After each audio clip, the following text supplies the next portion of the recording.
గుంటూరు తెలుగు మహాసభలో ప్రఖ్యాత గాయకుడు గజ్జల శ్రీనివాస్ మాతృభాషపై ప్రత్యేక గేయాన్ని ఆలపించారు. గజ్జల శ్రీనివాస్ పాడిన గేయం అందరినీ ఆకట్టుకుంది. 6 నెలల్లో 10 మంది పిల్లల్ని అవధానులుగా తయారు చేస్తామని సభా వేదికగా గజ్జల శ్రీనివాస్ అన్నారు. వేల మంది పిల్లల్ని కథలు, నవలలు, కావ్యాలు రాసేలా తీర్చిదిద్దుతామని చెప్పారు. తెలుగు రాష్ట్రాల్లో ఉన్న ప్రతి ఎమ్మెల్యే, ఎంపీలు తెలుగు మహాసభలకు హాజరు కావాలని ఆయన కోరారు. ఏ గురువు చెప్పలేని తండ్రి గుణం తెలుగు, పసిబుగ్గల వెలకౌదని లావణ్యం తెలుగు, భరతమాత సౌతతిలో ఘన పుణ్యం తెలుగు.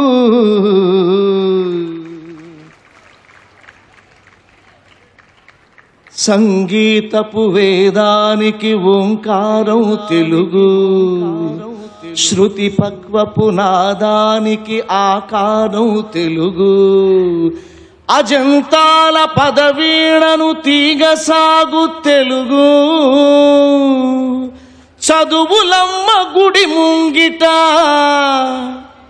తేనెవాగు తెలుగు. నా తెలుగు ఎంత గొప్పదంటే, సరసమైన శబ్దాలకు రాసిక్యం తెలుగు, ఆప్తమైన అర్థాలకు హితవాక్యం తెలుగు, పూల వంటి భావాలకు తేటి పాట తెలుగు, తులేలేని పద్యానికి, కడిమళ గారు అంటున్నారా, తులేలేని పద్యానికి కంచుకోట తెలుగు.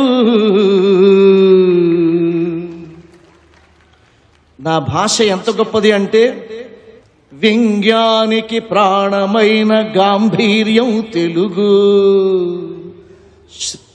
నా భాష ఎంత గొప్పదో తటపతి రాజగోపాలం గారు రాసిన పాటిది.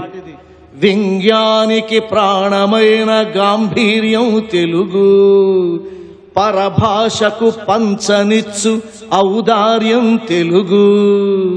నన్ను అడిగారు, గజల్కి తెలుగులో, గజల్ని తెలుగులో ఏమంటారు అని.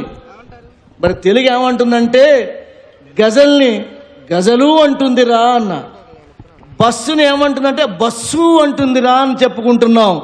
పరభాషకి పంచనిచ్చే ఔదార్యం, పరభాషకు పంచనిచ్చు ఔదార్యం తెలుగు, శరత్కాల పూర్ణచంద్ర ధావల్యం తెలుగు. మరి మన తెలుగు భాష ఎంత గొప్పది అంటే, ఓ గోవిందా వినో,